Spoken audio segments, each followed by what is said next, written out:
Bonjour à tous et bonjour à toutes, j'espère que vous nous entendez bien et bienvenue à cette table ronde des journées de l'économie autrement. Alors on va parler pendant l'heure qui vient du rôle de l'économie sociale et solidaire dans les territoires ruraux.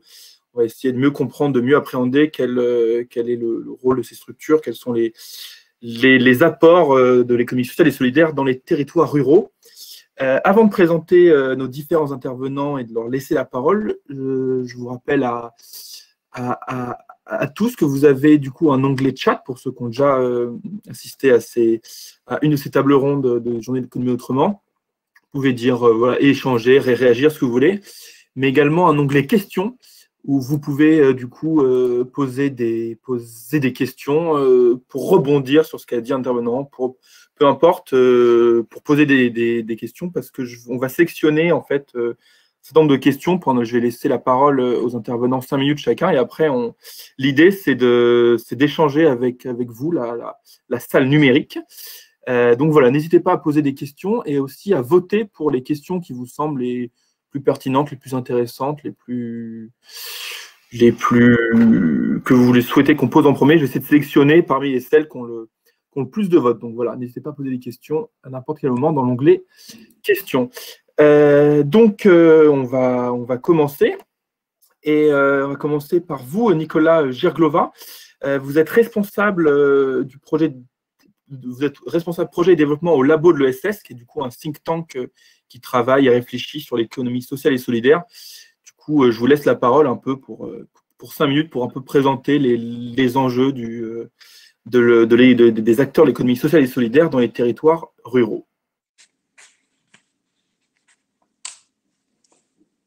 Alors, votre son est coupé. Là, ça va, c'est vous bon. m'entendez? C'est parfait, allez-y. Bonjour à toutes et à tous, ravie de participer, même à distance, à ces 2 journées de l'économie autrement.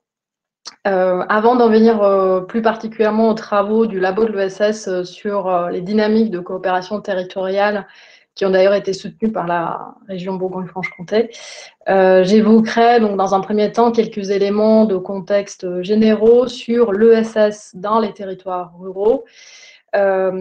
Aujourd'hui confrontés à des enjeux que nous connaissons, tels que le vieillissement de la population, les nouvelles paupérisations, le retrait progressif des services publics de ces territoires, ou encore des questions liées à la mobilité.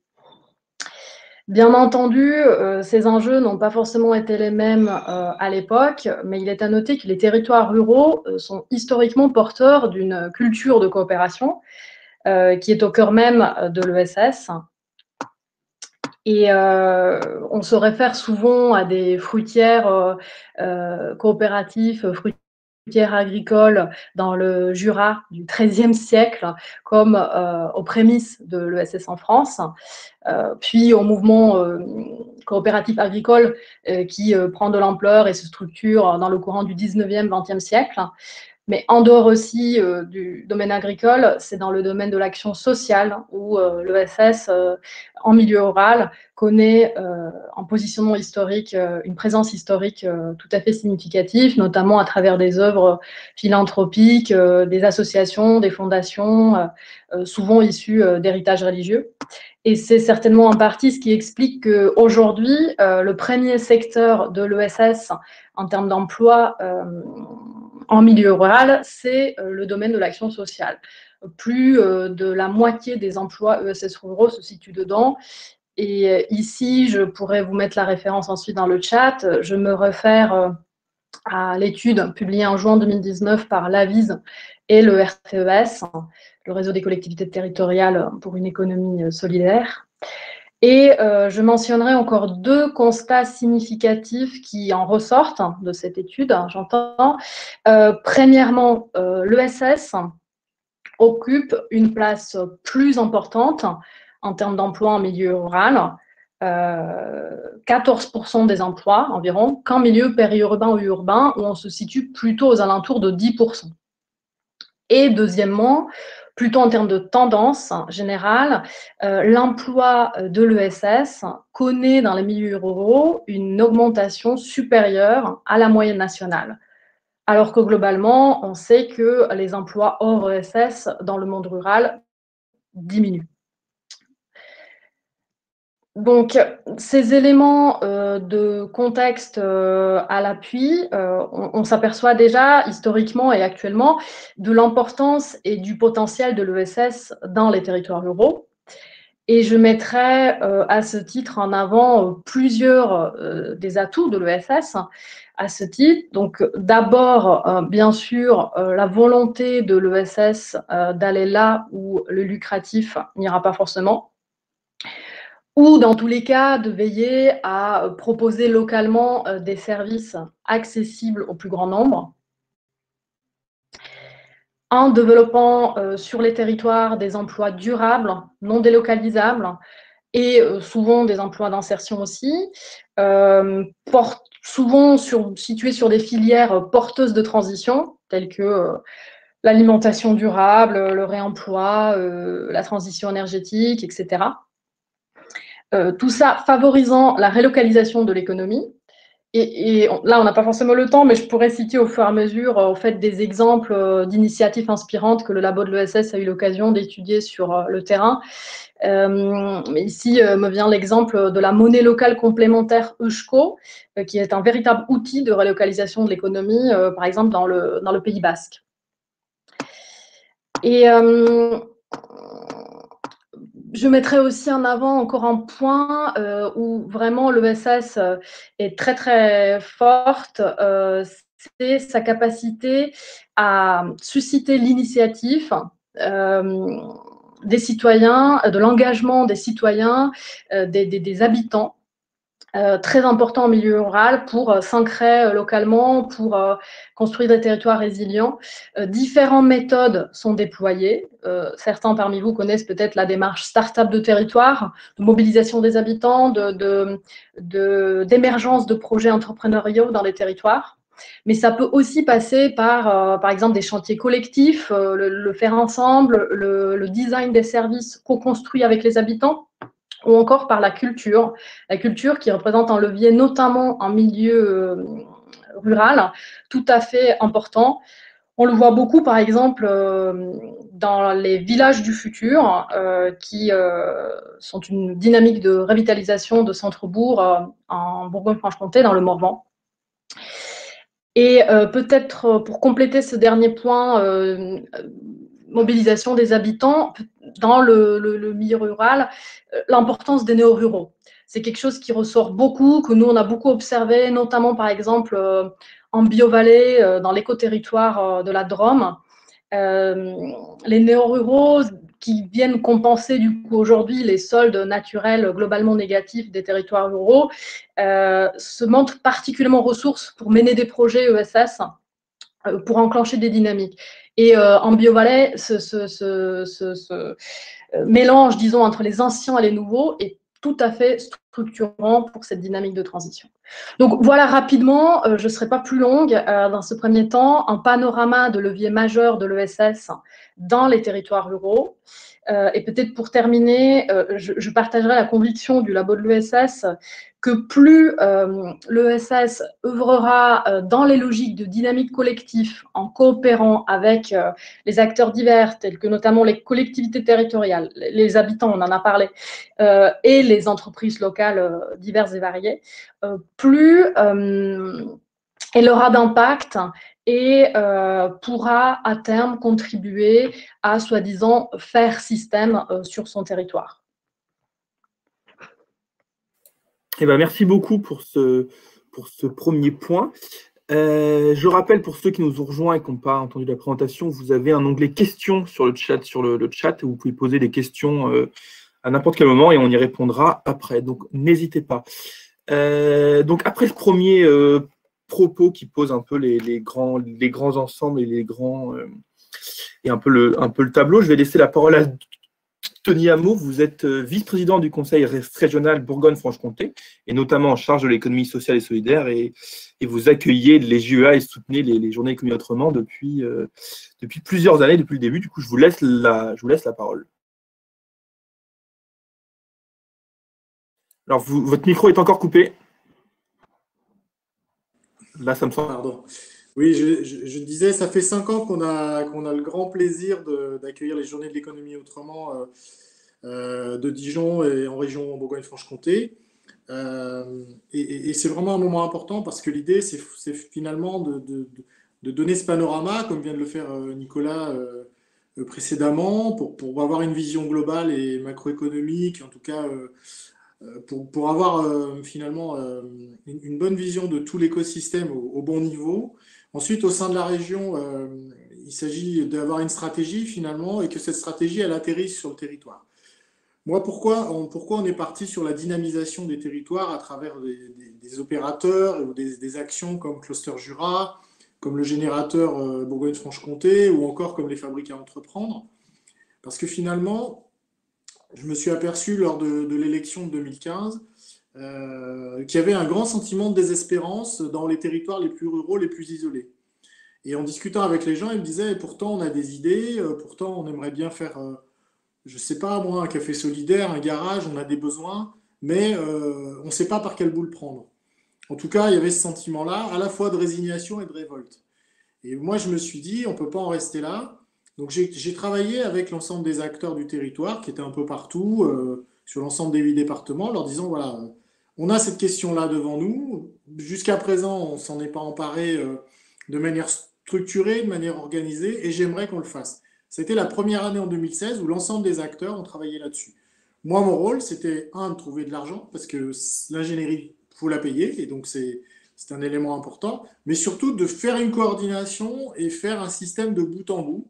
Il se trouve qu'en Franche-Comté avait été engagé un travail sur l'émergence qui marchait bien et qui nous permettait, à partir du diagnostic du territoire, de la mobilisation des acteurs, de faire sortir de potentiels besoins et d'essayer d'imaginer des projets.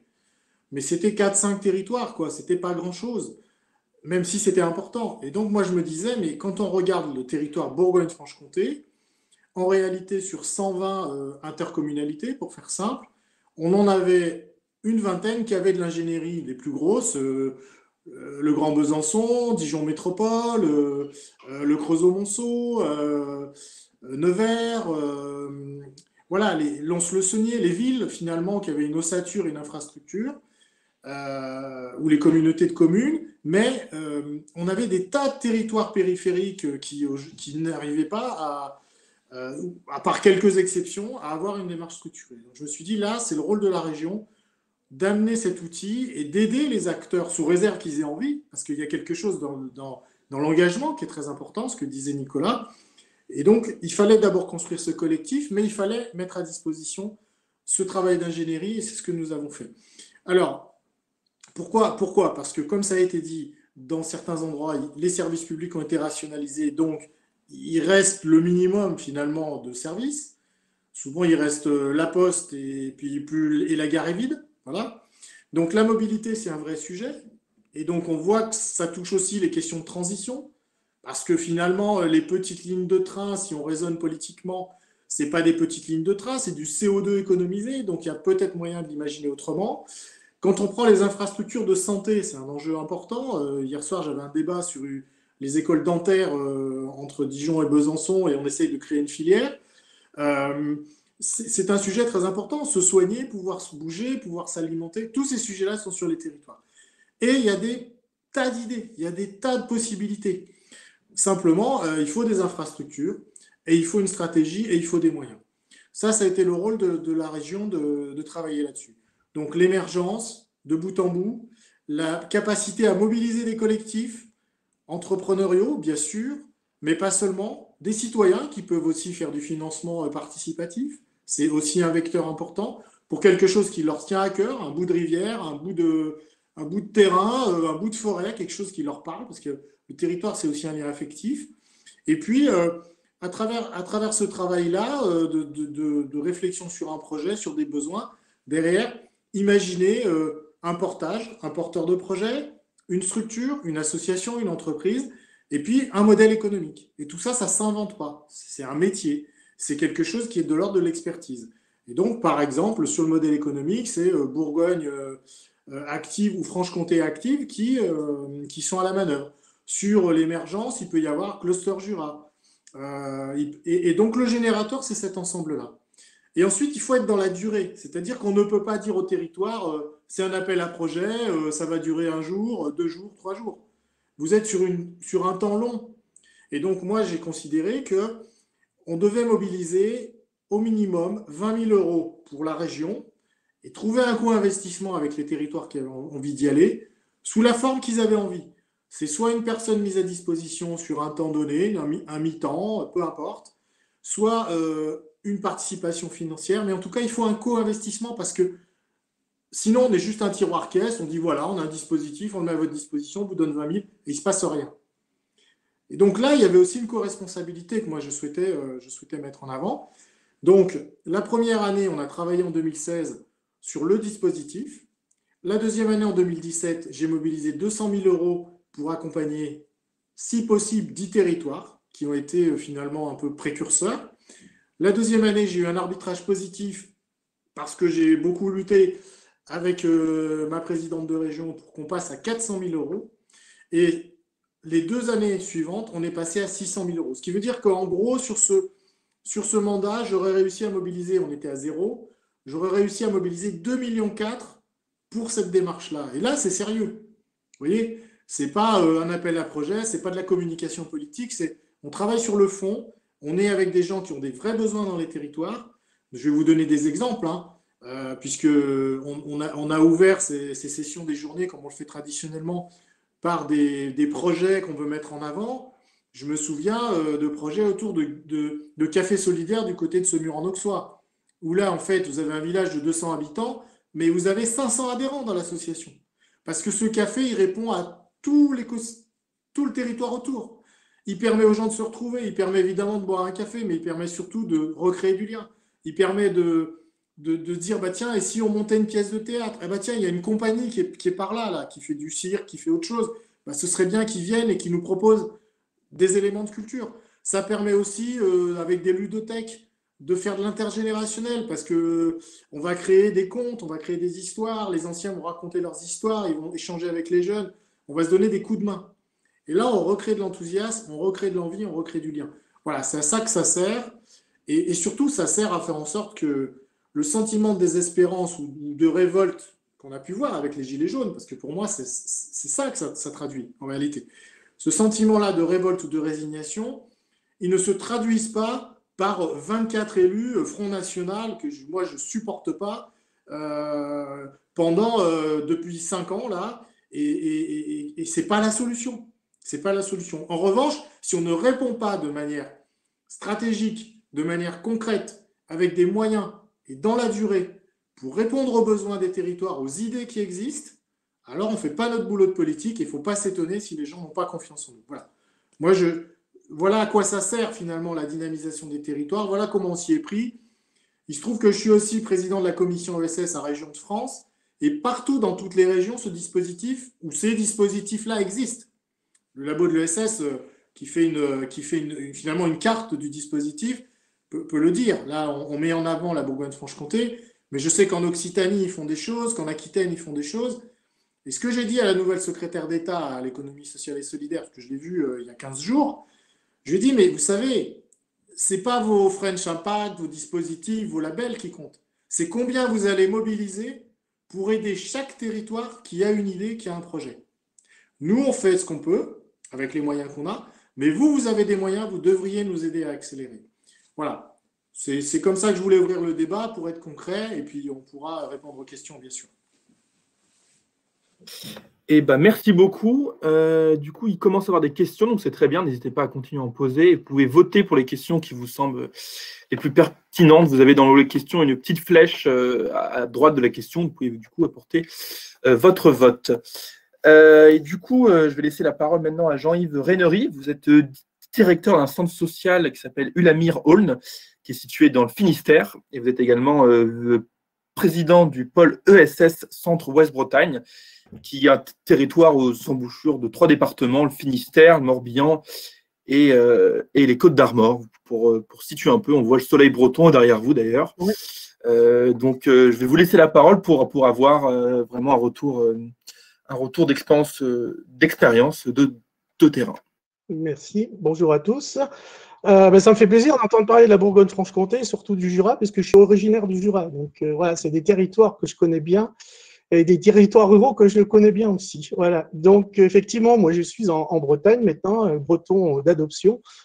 Alors moi j'ai une double casquette, comme vous l'avez dit. Je suis directeur d'un centre social depuis 14 ans en milieu rural qui s'appelle Ulamir de l'Aune et qui se situe donc son siège social est à Châteauneuf-du-Fou et nous intervenons sur un territoire qui s'appelle la Haute-Cornouaille, territoire rural par excellence, qui ont 15 000 habitants pour 11 communes avec un chef-lieu qui s'appelle Châteauneuf-du-Fou. Donc, on est situé vraiment au centre du Finistère. On n'est pas loin de la mer, mais on est vraiment très central par rapport au Finistère. Et comme vous l'avez dit aussi, depuis 2018, je suis le président du pôle ESS qui s'appelle ADESC, donc du pays COB. Et donc, la particularité de notre pays, c'est que nous sommes sur 3 départements, effectivement.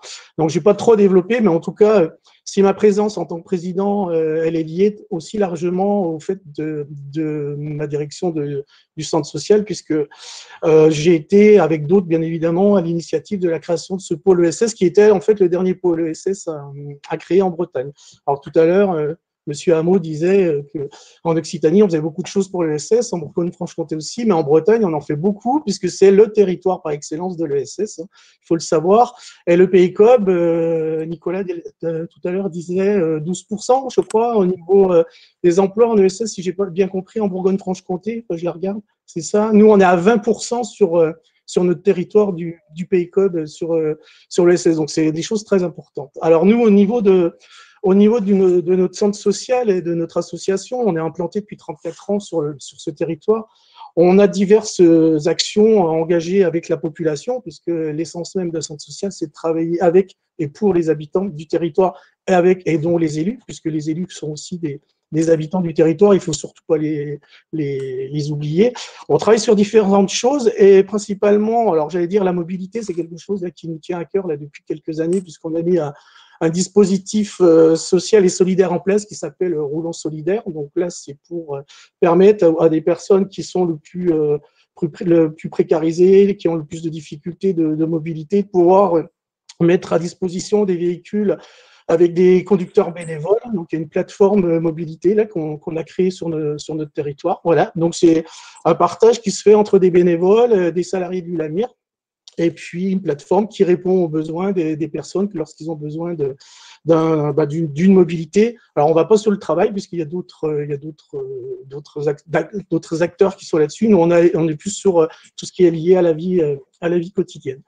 Autre chose aussi au niveau du centre social, par rapport à la dynamisation du territoire, du développement local social, on a la particularité de gérer des hébergements de groupes et d'activités de pleine nature au niveau sportif.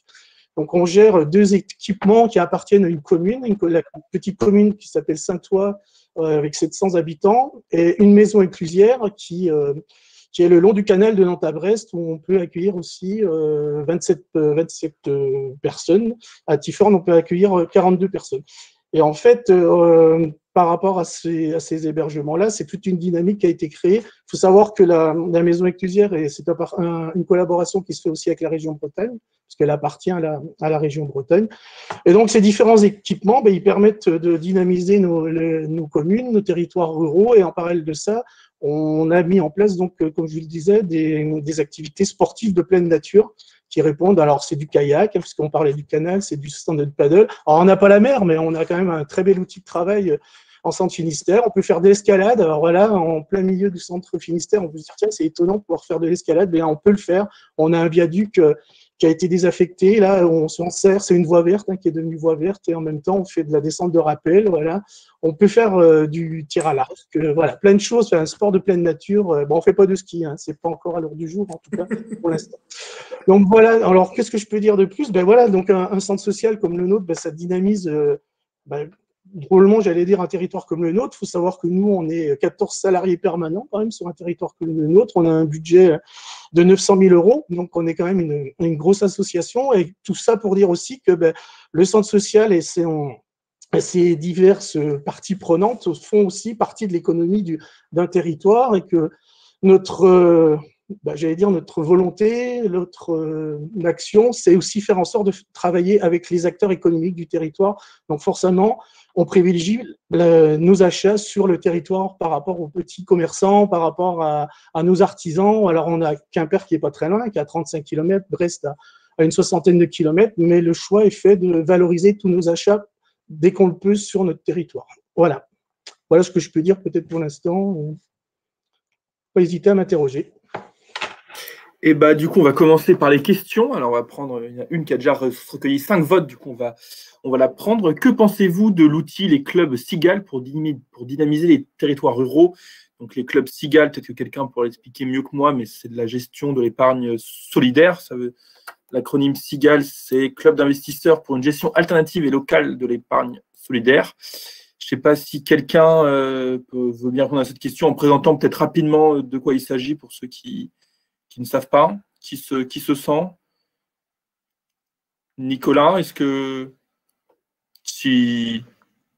ou allez-y, Sophie.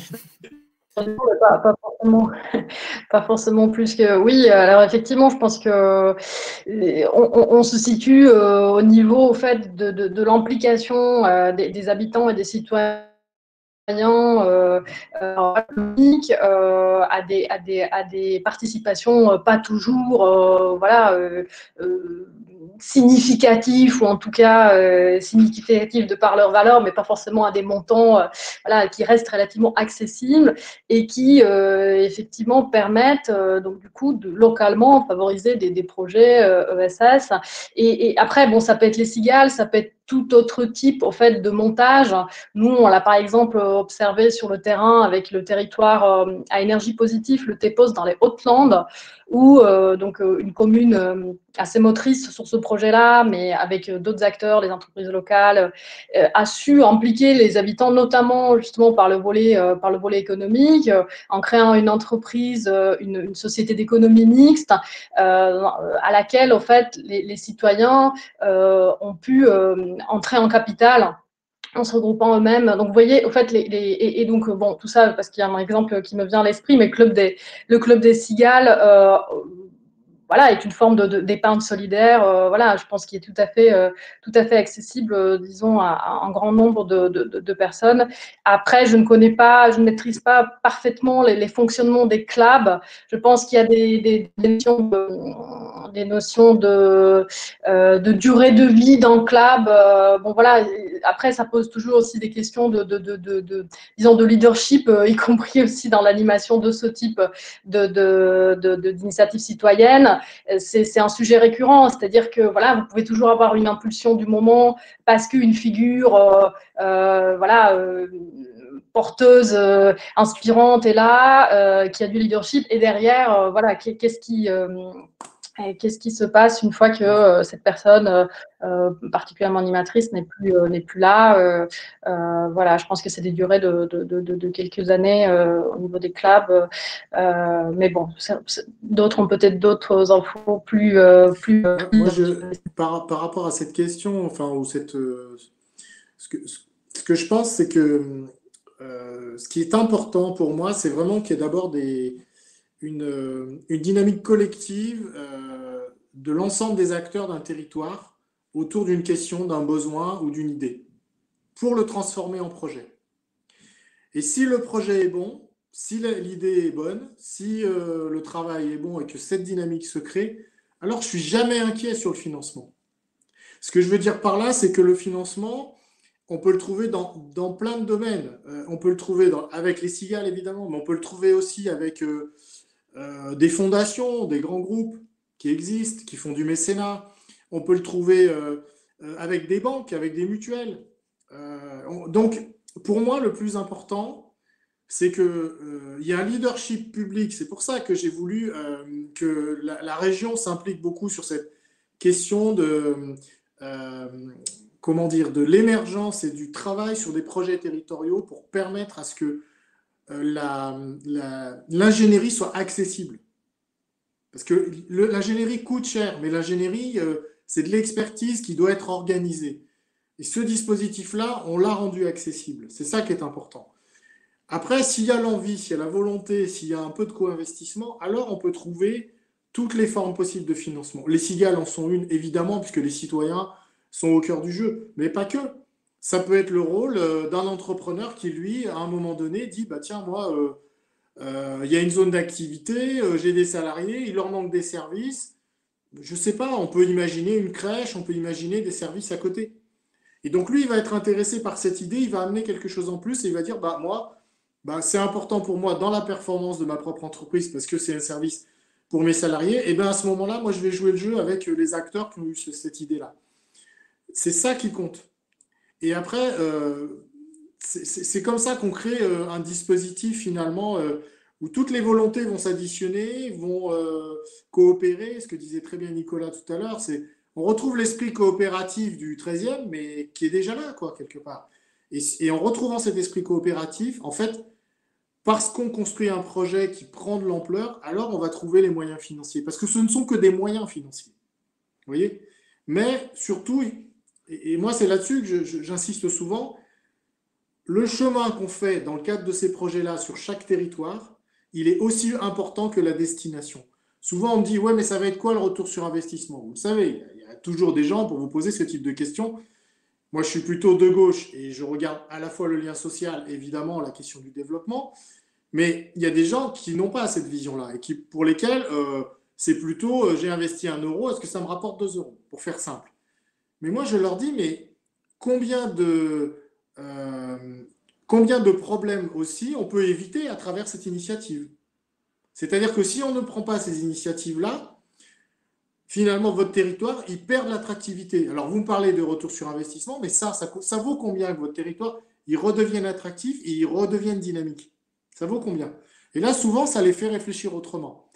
J'ai même des collègues de gauche avec lesquels j'ai eu ce type de débat. Ce que je veux dire, c'est que ce n'est pas qui sont maires aujourd'hui et qui me disent oui, mais tu comprends, toi, tu amènes 20 000 euros, mais moi, si tu me demandes 10 000, combien ça me rapporte? Y compris des maires de gauche.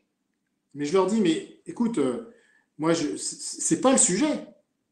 Le sujet, c'est est-ce que tu veux que ton territoire se mette en dynamique? Est-ce que tu veux que des citoyens qui jusque-là avaient des idées mais étaient un peu dans leur coin viennent te voir et travaillent avec toi? Est-ce que tu veux que les chefs d'entreprise qui sont intéressés, qui ont tel ou tel besoin, se disent bah tiens, j'ai peut-être un moyen d'y arriver, et si ça, tu as envie que ça se passe, alors viens travailler avec nous. Donc le chemin, il est aussi important que la destination. Mais si je savais, moi, chaque destination sur les 100 territoires, mais je dépose un brevet, je deviens milliardaire. Vous voyez, c'est pas vrai. Et donc, c'est pour ça que on est dans l'innovation en réalité territoriale.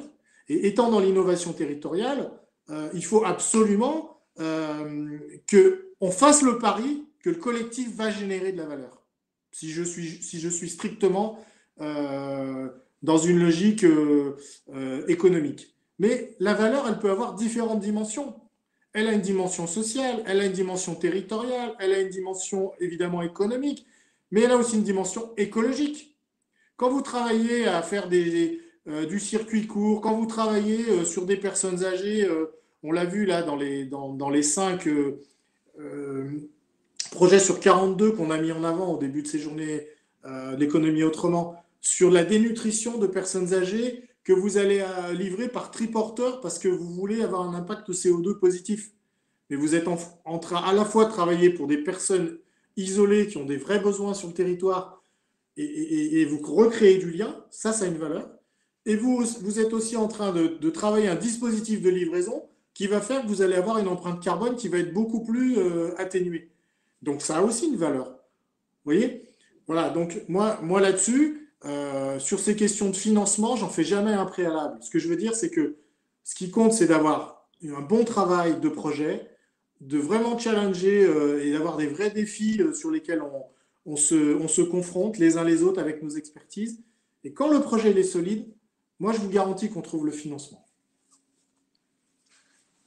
Alors, ça fait une transition un peu toute trouvée vers une autre question qui a été posée un peu. Vous avez commencé peut-être à répondre là-dessus, Tony, mais c'est comment amener des banques, des entreprises publiques, des assurances à appuyer les stratégies publiques de soutien à l'ingénierie en faveur du développement local et de l'ESS dans les territoires. Donc, si je formule un peu autrement, qu'en est-il de l'investissement privé des acteurs un peu plus importants privés? Comment je sais pas qui veut répondre à cette question. Allez-y. Aujourd'hui, c'est souvent par le biais de fondations. Moi, par exemple, je suis au comité exécutif de la fondation RTE, qui est le réseau de distribution qui crée les pylônes, tout ça. d'EDF. Donc RTE a des objectifs pour être dans des projets et ils soutiennent un certain nombre d'initiatives territoriales.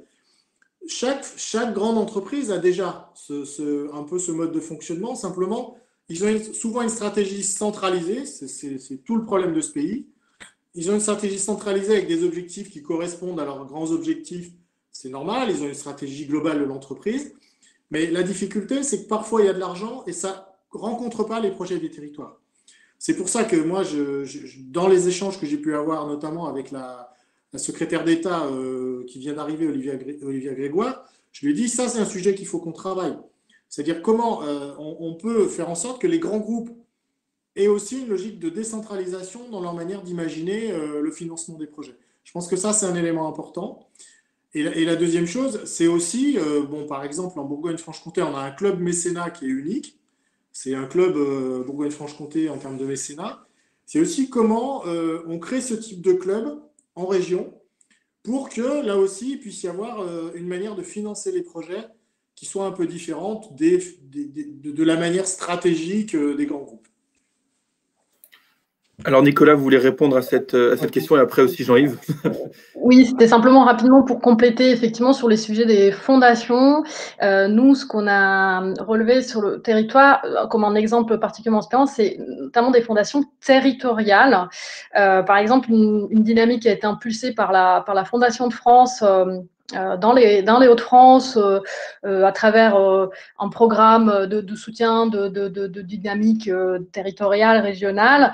En fait, ils ont impulsé, donc avec de l'argent privé de la Fondation de France, de la générosité publique, en fait, disons une initiative qui, au fait, peu à peu, aujourd'hui, quelques années après, s'est complètement autonomisée et a donné naissance à une fondation territoriale pilotée par le principal bailleur social du territoire. Et là-dessus, je pense que véritablement, cet outil de fondation territoriale qui, comme le disait à l'instant M. Hameau, voilà, n'est pas plaqué, en fait, n'est pas descendant, mais émerge en quelque sorte sur les territoires. C'est quelque chose qui est vraiment à développer et je pense que on sous-estime peut-être parfois la volonté et la capacité des acteurs économiques locaux d'entreprendre en fait ce type de philanthropie locale dans une démarche de responsabilité territoriale de l'entreprise. Voilà. Jean-Yves, je crois que vous voulez répondre aussi à cette question. Oui, c'est pas répondre, c'est juste compléter les propos. Alors effectivement, nous, on a une fondation sur le territoire qui s'appelle Canal Carré et qui vient justement, fondation de territoire, et qui vient sur nos structures, alors qui vient abonder sur des petites sommes, mais il n'empêche que nous, elle nous soutient par rapport à la ludothèque. Son choix de cette fondation, c'est d'aider les projets culturels. La ludothèque fait partie d'un projet culturel. Donc voilà, donc ils nous soutiennent depuis quelques années sur ce projet-là. Ils nous soutiennent aussi par rapport à ma double casquette donc de président du pôle ESS. Ils nous soutiennent aussi sur le pôle ESS. Bon, comme je dis, c'est pas des gros montants, mais n'empêche que ça aide, ça donne toujours un peu d'oxygène sur nos actions. Puis on en a besoin, surtout en ce moment. Et j'allais compléter aussi le propos en disant qu'il ne faut pas oublier que dans la loi Hamon, les acteurs de l'ESS, on a nos banques mutualistes font toute partie de ce monde de l'ESS. Alors, c'est vrai que c'est un peu compliqué des fois pour nous parce qu'on se retrouve quelquefois en face de grands groupes tels que le Crédit Mutuel ou Crédit Agricole, Caisse d'Épargne, j'en passe, c'est des meilleurs, qui se revendiquent aussi de l'ESS. Alors forcément, le champ de compétences n'est pas le même forcément entre nous et eux. On n'a pas tout à fait la même vision des choses, les mêmes enjeux.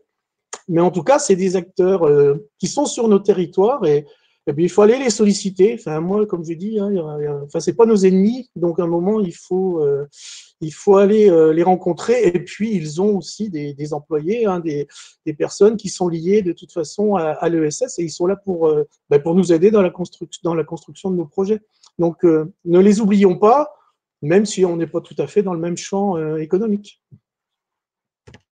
Merci pour votre réponse. Donc, n'hésitez pas encore à continuer à poser des questions dans l'onglet questions et à voter pour celle qui vous plaît. Je sélectionne une autre question, peut-être pour vous, Jean-Yves, pour commencer. Quelle articulation entre les dynamiques de l'économie sociale et solidaire rurale locale et les territoires administratifs de plus en plus vastes? Je ne sais pas si vous, sur ça, vous pouvez avoir une expérience, un retour. Mais... c'est une grande histoire d'amour, ça. Comment expliquer tout ça? C'est-à-dire que quand on a effectivement un projet un peu conséquent sur Alors, je vais prendre un exemple très concret, puisque moi, je suis un peu l'acteur de terrain. Par exemple, on a créé une coopérative jeunesse de service il y a 2 ans et demi de ça.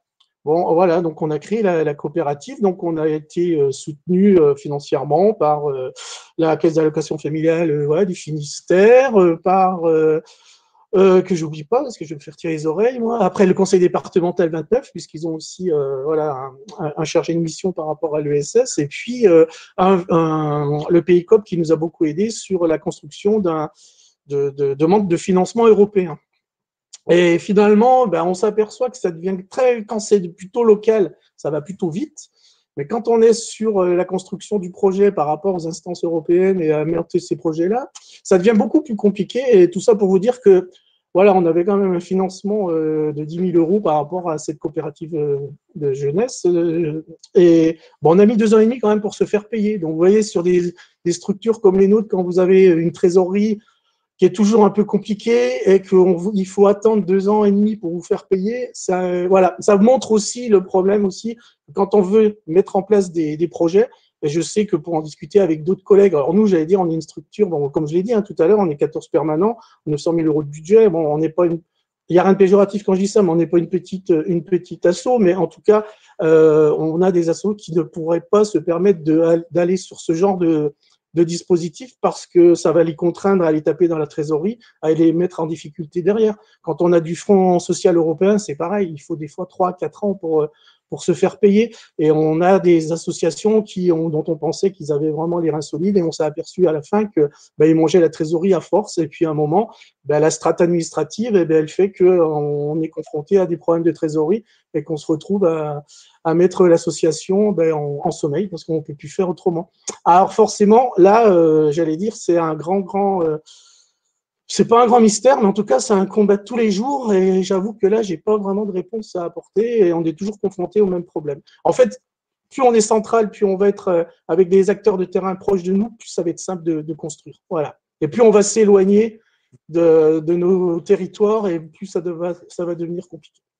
Peut-être sur ce point, Denis, vous voulez ajouter? Allez-y, oui.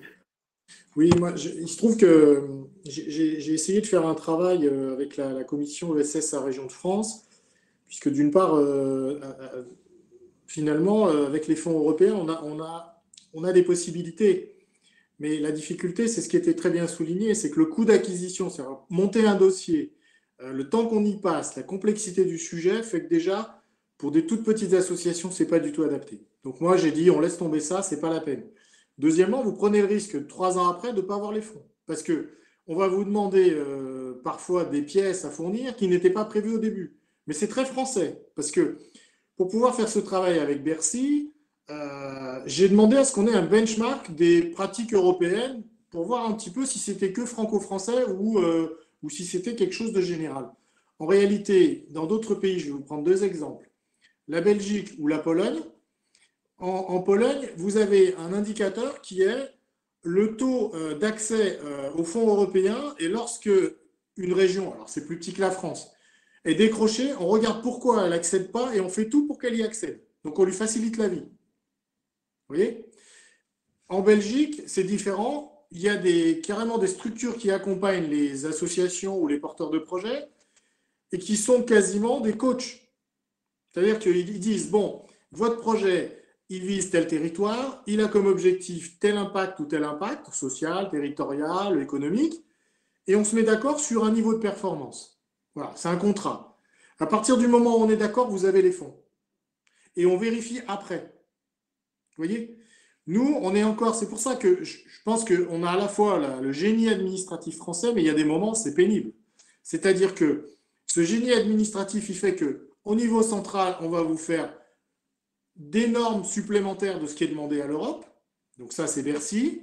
Ensuite, on va au niveau régional, et moi, je lutte aussi contre ça, parfois, parce qu'on est l'opérateur pour le central. On va rajouter une couche, et donc ça devient infernal pour tous les projets qui ont besoin d'agilité, qui ont besoin d'une trésorerie rapidement, qui ont besoin d'avancer. Voilà. Donc moi, je serais assez pour qu'on décentralise tout ça, qu'on donne les fonds aux régions. Vous voyez, donc moi, je suis plutôt un décentralisateur, donc je ne suis pas trop dans l'air du temps pour l'instant. Que ces fonds aux régions, on puisse les donner aux structures sur la base d'un contrat sur lequel on s'est mis d'accord, avec évidemment de la performance, avec évidemment des comptes à rendre, parce qu'on ne fait pas n'importe quoi, mais on leur donne la possibilité d'aller suffisamment vite pour qu'on puisse tester, pour qu'on puisse avancer. Et puis après, on fait comme ça se fait partout dans le monde. Lorsqu'on a investi, ben on fait le point, on regarde si ça marche, on regarde si ça ne marche pas, on en tire des leçons. Nous, on voudrait que ça soit réussi avant d'avoir commencé. On veut toutes les garanties avant d'avoir commencé. Et donc, forcément, on commence pas très souvent. Voilà. Et moi, ça m'insupporte. Et donc, je pense qu'il faut faire confiance au territoire. Il faut faire confiance aux acteurs locaux. C'est ce que j'essaye de faire. C'est pour ça que j'ai créé ce dispositif d'ingénierie. Ça ne veut pas dire qu'on fait n'importe quoi, mais ça veut dire que quand ils en ont besoin, ils ont la trésorerie. Quand ils en ont besoin, ils ont l'expertise. Et derrière, on fait les évaluations, évidemment. Je ne dis pas qu'on réussit toujours, mais au moins, on leur a permis d'essayer, et ça, c'est très important. Oui, allez-y. Peut-être pour aborder cette question du coup de l'articulation administrative et de la réalité territoriale dans notre point de vue un petit peu que nous, on a aussi constaté sur le terrain quand on a étudié du coup ces dynamiques collectives qui souvent correspondent au fait à des notions de bassin de vie. Parfois, en fait, notamment suite à la loi Le Nôtre de 2015, où en fait, il y a eu plutôt des critères du coup au niveau de taille des populations qui ont primé, et où on a assisté à des fusions du coup, au niveau des communautés communes, de territoires très très larges, on constate au fait vraiment ce décalage entre la perception de par les habitants et au fait une échelle, disons, un peu réaliste pour une échelle projet. Et ce décalage entre voilà, cette échelle-là et l'échelle du coup de fait administrative qui oblige parfois, quand on coopère avec du coup justement les collectivités territoriales, etc., d'inscrire tout de même ces projets dans ces logiques en fait en disproportion. Voilà, en tout cas c'est ce que les porteurs de projets nous ont un petit peu fait remonter. C'est vrai que voilà, c'est ce conflit entre bassin de vie et la réalité administrative aujourd'hui des communautés de communes beaucoup trop vaste. C'est quelque chose qui pose question, et du coup les instances de gouvernance aussi, hein, qui avant en fait avaient l'habitude de se retrouver, disons, à échelle de 30, ce qui reste encore disons une instance de discussion voilà, assez réaliste et pratique, avec du coup aujourd'hui des instances qui vont voilà, qui dépassent des centaines de personnes. Donc voilà, ça c'est juste pour compléter sur un autre aspect qui nous a remonté le terrain. Très bien, merci. Et j'enchaîne sur une autre question. On est sur un peu du coup sur les difficultés des porteurs de projets. On a une question, peut-être vous connaissez, Denis Hameau, Hugo Viguier, qui essaye de porter l'émergence d'un projet de tiers-lieu et d'écotourisme vers le Creusot. C'est bien en Bourgogne-Franche-Comté, si je ne me trompe pas, depuis 1 an. Et il porte le projet depuis 1 an. Et il rencontre 2 difficultés principales, l'accès au foncier et comment vivre pendant la création. La question m'a échappé. Pendant la création du projet, pourquoi il n'y a pas de pépinière de l'ESS avec du portage salarial? Est-ce que quelqu'un veut répondre là-dessus? Écoutez, moi, Hugo, ce que je peux lui proposer, c'est plusieurs choses. D'abord, le foncier, ça ne dépend pas de la région. Le foncier, il va dépendre principalement d'une ville ou éventuellement d'une intercommunalité. Donc là, le foncier, la région ne peut pas trop agir. Elle va pouvoir aider sous réserve d'une convention sur des projets immobiliers. Voilà. Donc c'est là aussi que parfois pour les porteurs c'est compliqué, c'est que il va falloir qu'ils arrivent à convaincre localement les décideurs locaux que sont les maires principalement et les présidents d'agglomération, d'intercommunalité ou de métropole pour qu'ils aient ce soutien-là. Donc si nous on peut les aider au Creusot-Monceau, il se trouve que je connais un peu de monde et ce serait avec plaisir. Donc vraiment je leur dis. Donc il faut qu'ils voient avec le service ESS. Je crois que Lucien Daponte est avec nous et il faut qu'il prenne contact, qu'on regarde ça. Deuxièmement, c'est de l'écotourisme. Donc l'écotourisme, ça veut dire que l'ESS est transversal. Donc l'ESS, ça veut dire que mon collègue vice-président Patrick Ayache, je vais l'alerter aussi sur ce projet, je vais essayer de l'aider, évidemment. Mais vous voyez bien que moi, je ne peux pas me substituer à l'échelle locale sur le foncier. Le tourisme, c'est aussi une compétence départementale, donc il y a peut-être aussi moyen de travailler avec le département là, c'est la Saône-et-Loire, pour voir comment on peut l'accompagner, et puis la région viendra en complément. C'est aussi une des difficultés de notre pays qui a toutes ces échelles administratives. Moi, je le note dans ma pratique récente. Je suis un jeune vice-président de la région, c'est mon premier mandat. Entre le national, l'Europe, que j'ai pu commencer à challenger avec comment ils font en Europe les autres. Le national, Bercy, avec toutes ces règles de contrôle. Et pour eux, c'est la seule façon de voir les choses. Hein. Donc, soit vous vous battez contre, soit vous essayez de trouver une autre manière. Donc, moi, j'ai dit on va se débrouiller localement. Mais on va quand même revenir à la charge là, avec la nouvelle secrétaire d'État. Ensuite, vous avez l'échelon départemental. Si on prend le tourisme, c'est un sujet. Si on prend l'agriculture, c'est un autre sujet. Mais il est là, donc il faut travailler avec lui. Et enfin, vous avez l'intercommunalité et la mairie. Vous voyez ? Donc, quand on a un projet d'écotourisme comme vous, il faut arriver à articuler cet ensemble-là administratif, ce qui est déjà d'une grande complexité. Ce que je peux vous dire, c'est que nous, on va vous aider. Voilà, concrètement, en live, il n'y a pas de souci. On essaie de faire ça pour tout le monde. On regardera aussi la qualité de votre projet. Hein. Il ne faut pas non plus que je vous raconte n'importe quoi. Donc, ça veut dire qu'avec les services, on travaillera avec vous sur la qualité de votre projet. Et puis, derrière, évidemment, on essaiera de vous aider. Mais le foncier, ce n'est pas du tout la région qui va pouvoir vous aider. Donc là, c'est comment vous avez un contact avec le maire et l'intercommunalité et comment vous pouvez travailler là-dessus. C'est là que ça se joue. Et sur l'autre partie de la question qui dépasse largement cet exemple, mais comment vivent les porteurs de projets pendant le temps de se vivre financièrement, pendant le temps de porter ce projet? Alors, ça dépasse plus largement. Est-ce qu'il y a des dispositifs? Est-ce que des retours d'expérience Aujourd'hui, moi, je ne connais pas de dispositif qui finance des porteurs de projets comme ça en attendant. Hein. Je ne peux pas vous dire que ça existe, quoi. Enfin, si quelqu'un en connaît un, je suis preneur, hein, mais moi non. Enfin, en fait, vous êtes d'une certaine manière entrepreneur et vous prenez votre risque. Hein, donc, moi, je ne peux pas vous dire autre chose.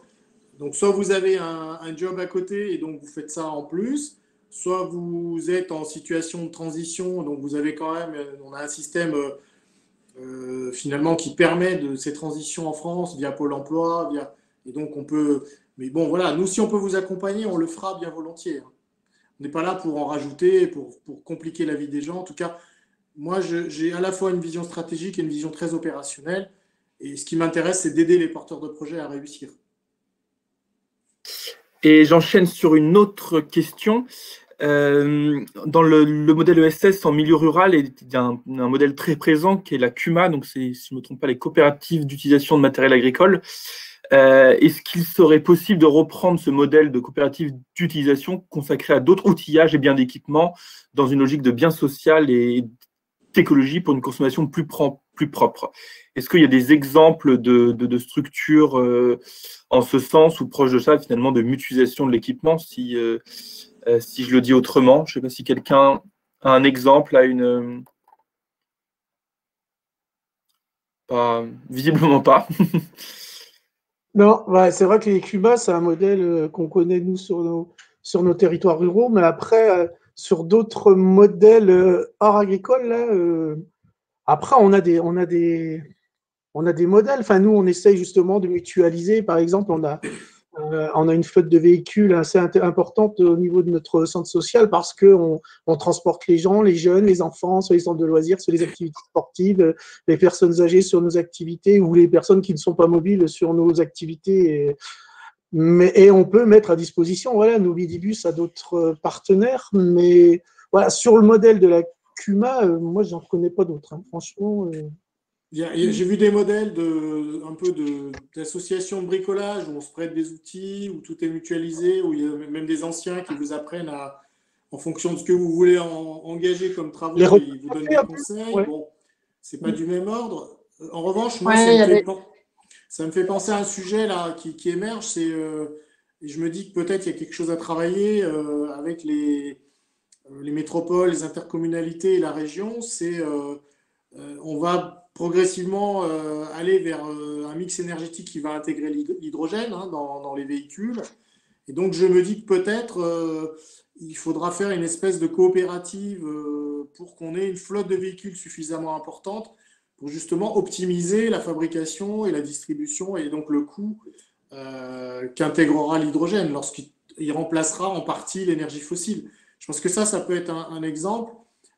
Donc, il faudrait qu'il y ait des bus ou des cars à hydrogène et que donc la flotte étant plus large, en mettant tout ça en commun, on pourrait évidemment, avec une coopérative, faire en sorte que le modèle de l'hydrogène, par exemple, émerge. Ça me paraît quelque chose d'intéressant, quoi. Mais après, en dehors des coopératives agricoles, je ne vois pas trop. Ce que j'ai vu, c'est des systèmes aussi de remplacement des agriculteurs. C'est-à-dire que pour qu'ils puissent prendre des vacances, il y a un volant finalement de personnel qui permet d'aller remplacer 15 jours pour permettre de prendre des vacances et de pouvoir partir. Voilà. Mais oui, je pense que la mutualisation, elle a vraiment de l'avenir et qu'on peut l'imaginer dans pas mal de domaines. Et en plus, sous réserve d'avoir les infrastructures et les connexions numériques, demain, il y a plein de choses possibles en lien avec l'utilisation des données. C'est pas tout à fait la même chose, mais moi, il y a l'exemple quand même des Fab Labs aussi qui me vient à l'esprit. C'est vrai que dans le cas des Fab Labs, on mutualise également des équipements en plus avec souvent aussi des seuils d'acquisition en termes financiers relativement importants. Et dans cette logique de sobriété, y compris voilà, digital, etc., je pense que c'est plus globalement peut-être aussi les tiers-lieux aujourd'hui qui, on l'a vu, ont été considérablement soutenus là, notamment en milieu rural, et dont on entendra certainement encore parler là dans les années à venir, représente en fait un potentiel pour proposer et développer ce genre de projet axé sur la mutualisation. Merci. Alors, je vais prendre une dernière question parce qu'on commence, le temps commence à couler. C'est pas que ce soit une question, mais il y a une remarque. Action sociale, aide à la personne en milieu rural. Donc, on a évoqué que dans le rural, il y a pas mal de l'activité des structures de l'ESS qui sont dans l'action sociale, l'aide à la personne. Des emplois indispensables pour le lien social, mais très mal reconnus avec une pénibilité avérée, les horaires décalés, les déplacements, etc. Comment faire face à ce type de problème, ce type de problématique, comment y faire face voilà, est-ce que vous avez des éléments de réponse, des idées? Ça fait penser à une table ronde. Il y avait hier une table ronde sur la dépendance qui a un peu abordé ces questions-là. Je ne sais pas si l'un d'entre vous veut… Nous, c'est vrai que c'est une question qui se pose, qui est importante sur nos territoires. Enfin, comme je le disais tout à l'heure, nos territoires, enfin non, je ne l'ai pas dit, mais je le dis maintenant, c'est que sur une population de 15 000 habitants, sur notre communauté de communes, on a plus d'un tiers de la population qui a 65 ans. Donc, si on monte un peu plus haut, 70 ans, on est à 20% de la population. Donc, forcément, eh bien, il faut prendre en compte cette question de la dépendance aussi vis-à-vis de nos aînés.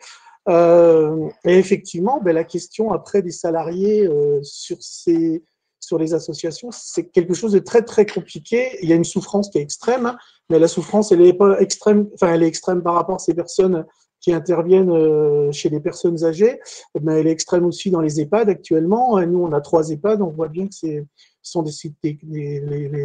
les personnels sont en grande souffrance.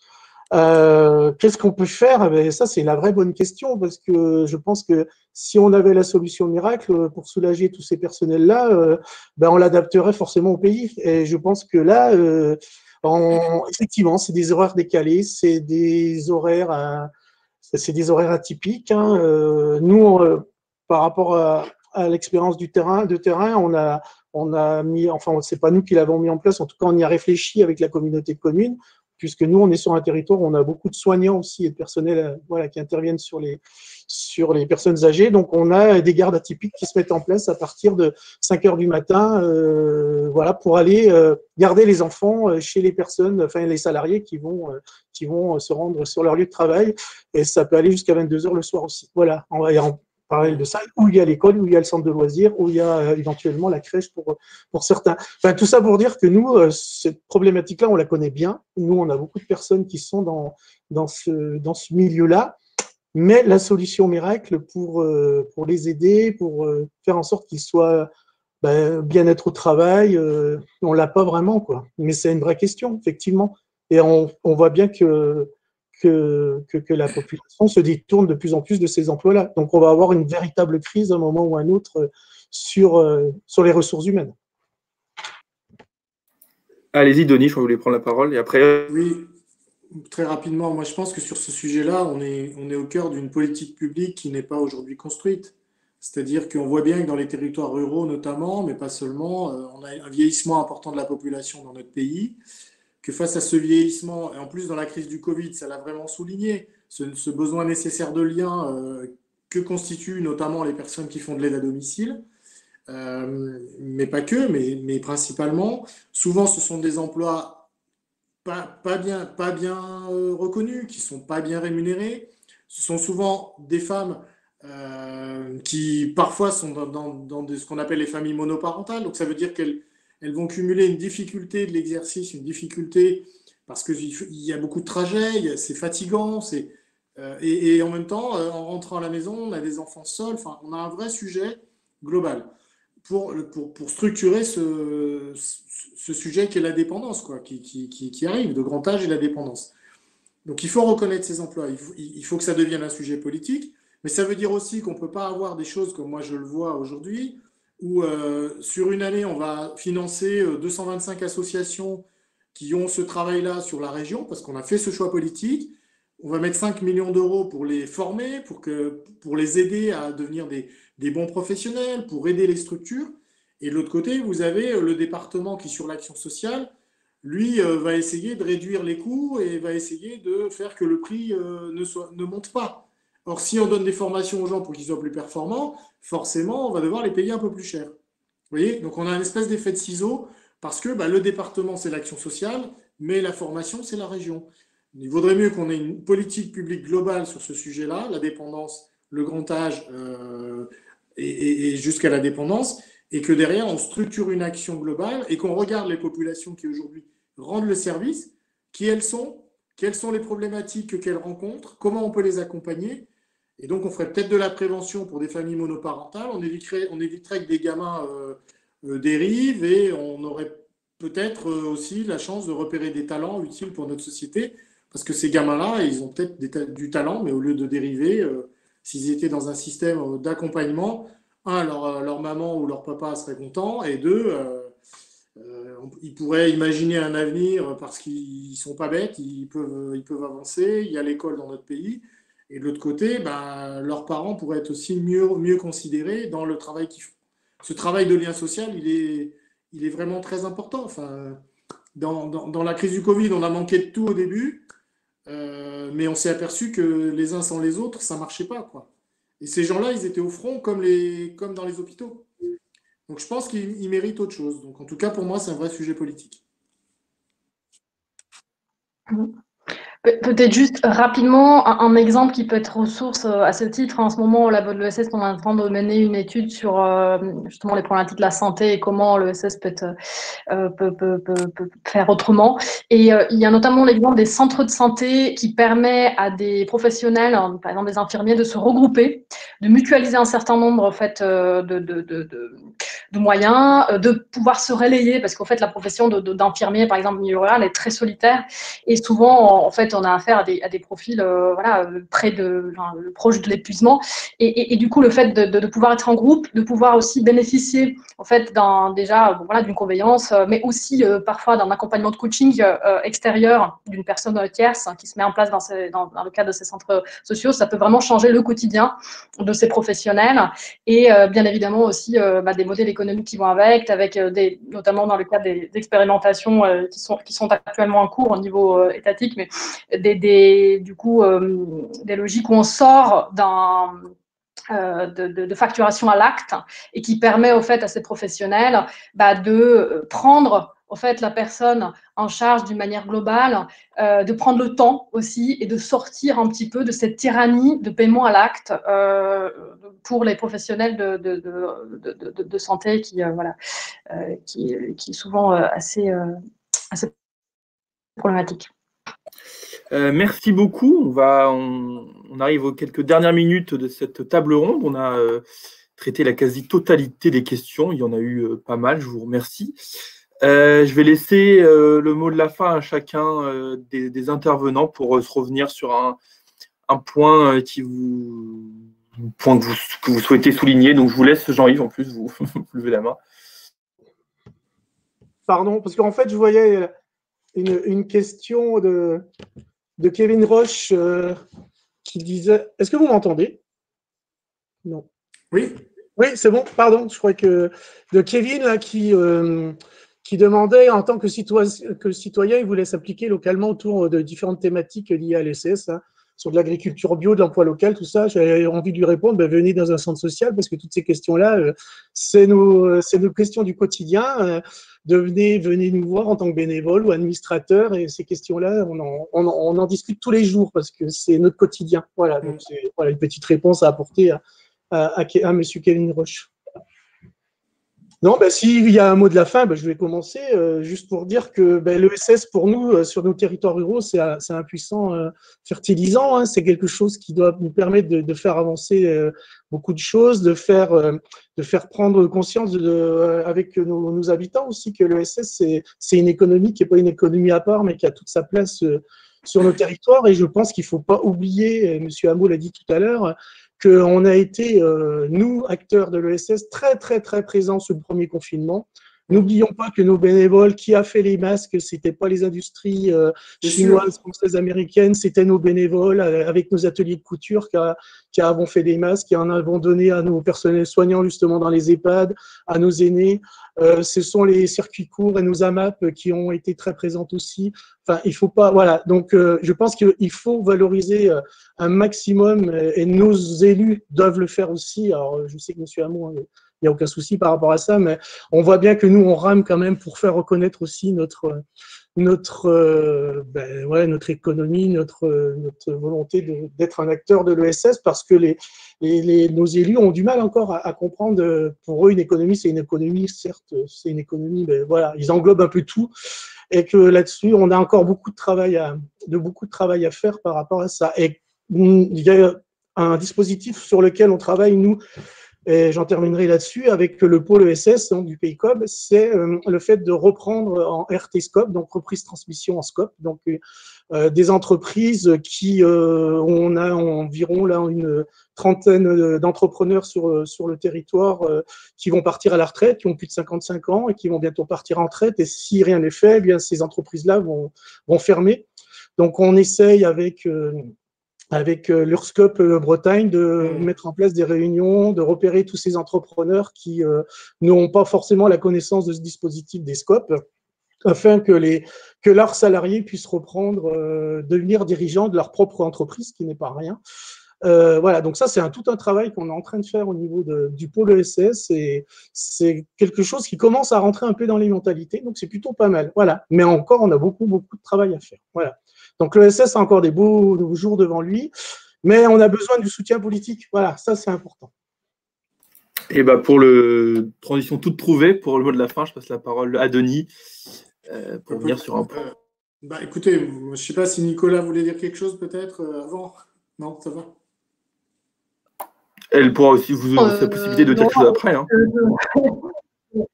Je voyais juste simplement, j'en profite alors parce que vous m'aviez tendu la perche. Il y a une petite question de Xavier Deloche là sur les PTCE, parce que bon, moi ma conclusion elle est simplement que voilà, la résilience elle est dans le rural et la coopération aussi. Les PTCE, donc les pôles territoriaux de coopération économique. Alors en ce moment.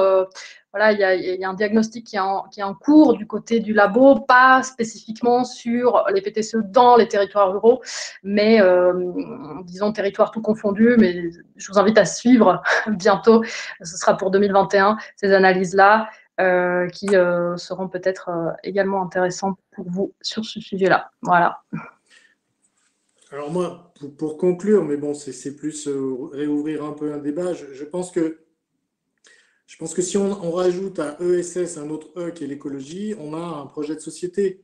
C'est-à-dire qu'on a à la fois l'économie, on a social et solidaire, ça veut dire qu'on a le lien entre nous et la capacité à vivre ensemble et à innover aussi ensemble, à trouver des nouvelles solutions.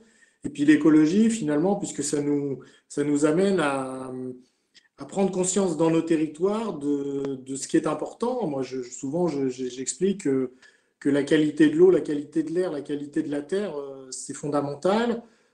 Et que si on oublie ça, probablement on passe à côté des transitions. Parce que on aura moins de biodiversité, donc on aura moins d'attractivité de notre territoire, il sera moins sympa, il sera moins agréable à vivre, et donc nos enfants, ils respireront moins bien et ils seront beaucoup plus malades. Donc j'aime bien l'idée que finalement, avec cette crise sanitaire, elle a peut-être remis un peu les pendules à l'heure sur les choses importantes. Ce qui est important, c'est le lien entre nous. Et ça, c'est ce que j'appelle la destination. Quand je parle des projets, la dynamisation dans les territoires, c'est se mettre ensemble, se mettre en mouvement ensemble et pouvoir ensemble imaginer, non pas pour demain, parce qu'il faut le faire tout de suite, imaginer comment on va pouvoir faire que notre territoire, là où on est, grandisse, soit plus attractif, plus agréable et que finalement notre vie ensemble soit plus sympa. Ça, pour moi, c'est important. Et ça veut dire qu'il faut remettre à leur place la finance. C'est un élément important, comme je vous l'ai dit, mais ça n'est qu'un moyen. Ça n'est pas une vision politique. Moi, ma vision politique, c'est de nous dire comment dans un collectif, comment avec les idées qu'on a, comment avec les atouts d'un territoire, mais aussi parfois ses faiblesses, à partir de ça et d'un diagnostic, on va pouvoir ensemble imaginer des projets et bouger les lignes, faire en sorte que ensemble déjà on vive mieux, mais aussi que des gens aient envie de s'installer dans nos territoires. Sans être dans la compétition, c'est jamais bon la compétition, mais l'émulation, c'est-à-dire que on se met finalement en situation de se challenger les uns les autres, mais toujours avec cette volonté de se dire, mais c'est quoi l'intérêt général, ce vieux mot-là, ou le bien commun? On dit aujourd'hui le bien commun. C'est quoi le bien commun du territoire? C'est quoi l'intérêt général? Est-ce que c'est bien qu'il n'y en ait pas beaucoup qui aient tout, quand d'autres n'ont rien?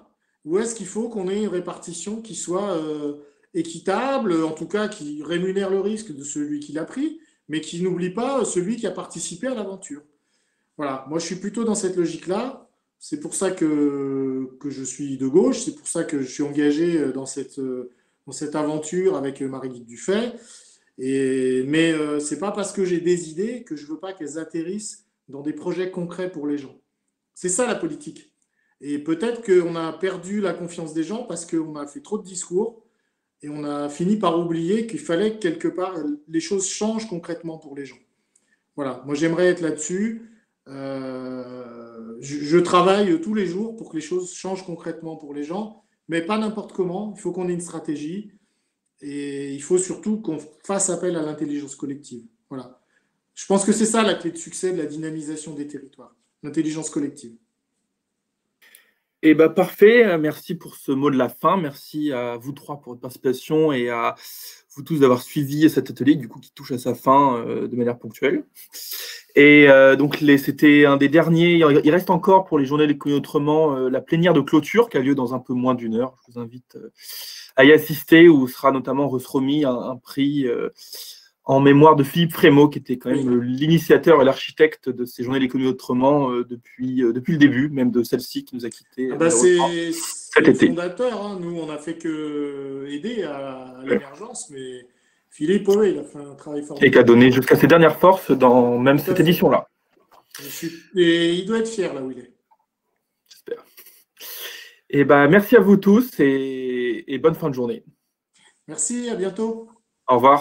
Merci, à bientôt. Merci, au revoir.